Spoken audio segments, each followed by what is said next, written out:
Hey everybody, and welcome back to another episode of Q&A Friday on Fly Fishing University TV, dedicated to shortening your learning curve and ultimately creating a better experience for you on the water.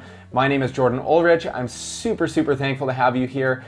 And just before we get started, I want to say that we've got something very exciting coming your way in March. I can't share anything else about it right now, but it's going to really, I think, make a huge impact, a positive impact for you on the upcoming fly fishing season, helping you make 2021 your best year on the water. So today we are talking breaking strength. How do you know what the sweet spot is for breaking strength for the species of fish that you're chasing? We're going to be talking about Brennan Lund's crazy Euro nymphing leader setup, which in case you missed Wednesday's episode, definitely feel free to go back and check it out. It was super interesting. We had a ton of great comments about it. We're going to be talking about the best fly lines and what makes a good fly line for chironomid fishing on still waters. It's coming up on today's episode of Fly Fishing University TV. Friday. It is the best day of the week. Why? Because we get to come do another episode of Q&A Friday, obviously. This week, we are talking three different things as per usual. We're going to be talking about the breaking strength of leaders. We're going to be talking about the Euro nymphing leader setup. We're not actually going to be talking a lot about it because I'm a Euro nymphing absolute rookie. And we're going to be talking about fly lines for chironomid fishing and what makes a good fly line for chironomid fishing. I'm not going to waste any time. We're going to dive right into today's episode. And Gary from Calgary, Alberta says, I have a hard time determining leader diameter.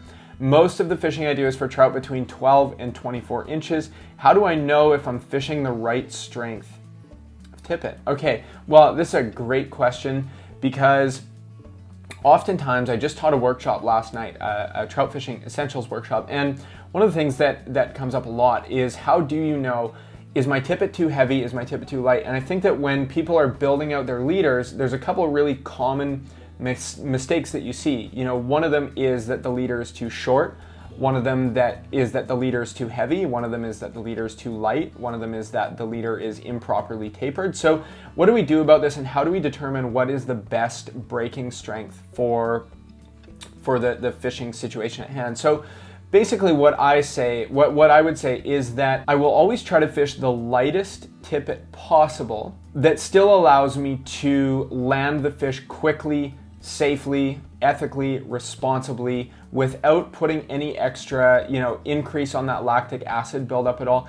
As we know for sure, one thing is that it is detrimental to fish to be playing them out too long. So yes, you might increase the number of fish that you're going to hook on super light tippet, but if that fish is exhausted by the time you bring it in, that's ultimately a loss in my opinion. What I would say is that always try to fish the lightest tippet that you can that's applicable for the situation that you're fishing, that still allows you to really put the brakes on the fish and not let them control you the whole time that you're fighting them.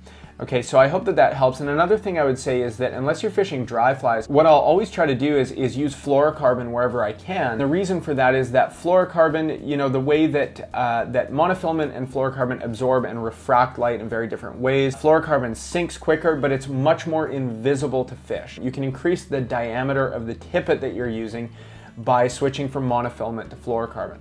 Okay, a couple other things that I would say that kind of affect this idea of how light or how heavy your tippet's going to be. One would be, water clarity. Obviously, water that's clearer or water where fish are a little bit more timid, a little bit spookier, you might have a harder time getting away with thicker diameter tippet. But on the flip side, you can also increase the diameter of your tippet on fisheries that have poor water clarity. Anywhere that the water is a bit tannin, it's a bit stained, it's a bit off color, fish are typically a little bit more naive, they're a little bit less wary of tippet. Another factor that I would take into consideration is how long is the fish going to be seeing my fly? Okay, so how long is that fly going to be in their window of vision, and how long are they actually going to have to be able to examine the tippet, right? Fishing moving water, fast piece of water where the water is a little bit off color, probably not going to worry about it too much. Fishing still water, in a lake that's like gin clear, definitely you're going to be experiencing fish that are typically going to be a little bit more cautious and a little bit more inquisitive when it comes to your tippet and to your presentation as a whole. The last thing that I would say on this point is to really consider how is the fish seeing the fly and how is it being presented to them. So this is why, if I'm swinging flies, for example, if you're swinging streamers, much different than if you're fishing, dry flies in a really slow moving piece of very clear water. Fishing the swung fly, they're going to see the fly first. And you're really trying to elicit that chase response. So a lot of times the tippet is a little bit more obsolete than in some other circumstances. So anyways, the bottom line though is always be fishing tippet that's heavy enough that you're going to land fish quickly, you're going to land fish responsibly. That is utmost importance to us. It makes fly fishing better for years to come. I think that, the more responsible we can be and put the well-being of the fish above our own wants and needs is very, very important. Okay, the second question comes from Ken in Salt Lake, and he says, I loved your podcast with Brennan Lund. He had explained some sort of Euro-nymphing leader involving a tippet ring. Could you please explain this? And Ken, I would love to explain this for you, but unfortunately I can't. So I actually got into Euro-nymphing last fall. It was the first time I ever did it. And I was pretty quickly intrigued because it's such an effective method, but I am far from an expert in this. I actually know very little about it. I try to learn as much as I can. I was just reading an article this morning on Euro-nymphing and really trying to dial it in for this upcoming season because it's something I'm really interested in. But what I would say, Ken, your absolute best bet, two things. One would be to go back and watch the episode again because Brennan actually does explain it, but it can be definitely hard to put a bit of a visual to it. I totally understand that. The second thing I would suggest would be to attend Brennan's back-to-back workshops coming up on March 3rd and 4th, where you are going to have the opportunity to spend 6 hours with him talking about, approaching moving waters, tactics for Euro-nymphing. He is a Euro-nymphing master, knows exponentially more than anybody that I know on the topic. And we're also going to be talking streamer fishing and dry fly fishing. Okay, so these are back-to-back live workshops, 3 hours each evening. You can go to flyfishuniversity.com/moving waters and you can grab a seat in the live workshop there. Okay, so the last question says, what is the best fly line for chironomid fishing? I love these questions that are just so fast and straight to the point. That's from Brendan in Vancouver, BC. And Brendan, that's a great question. And when I was teaching a workshop last night, I shared that when I first started in the fly fishing industry, I was 17 years old, and you could imagine that I took full advantage of absolutely every opportunity that I had to capitalize on industry discounts of any sort that I could. Okay, so one of the first things that I bought was a nice fly rod. It was a Scott S4, a 9-foot 6-weight, and oh god, it was just a beautiful rod. The only problem was that while I had put a 6-weight line on it, I didn't understand fly line tapers at the time. I just thought, I'll get a nice fly line and that should work for it. And the problem was that the fly line that I had for it, most of the fishing I was doing at the time was indicator fishing with leeches, chironomids, and so on and so forth. And the problem with this was that the fly line was totally improperly tapered. Okay, so what it had on it was a very long front taper. It had a very long head section to it, right?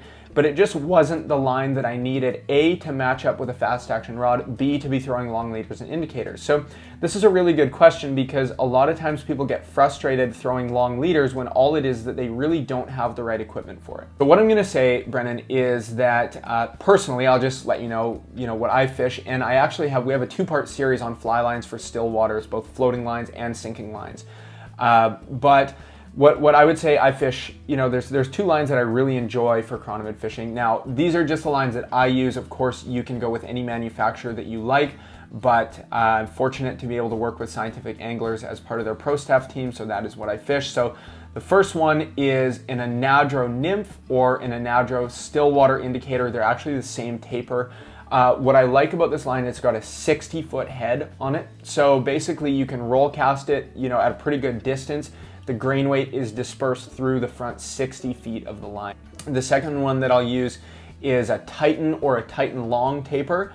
This is a much shorter head, it's much more compressed, but it's very thick, it's very heavy, and it's almost will fish like a shooting head style line, but it's very good. You know, if I were guiding somebody and it was their first time fishing, especially chironomid fishing with these long leaders, immediately what I would do is I'd put this line in their hands and pretty much just say, here, you know, this is what you're gonna do. It's a great line, it's very forgiving, and especially I'm a huge fan of roll casting, especially with chironomid fishing. I think it just makes the most sense to keep that fly line and keep the fly.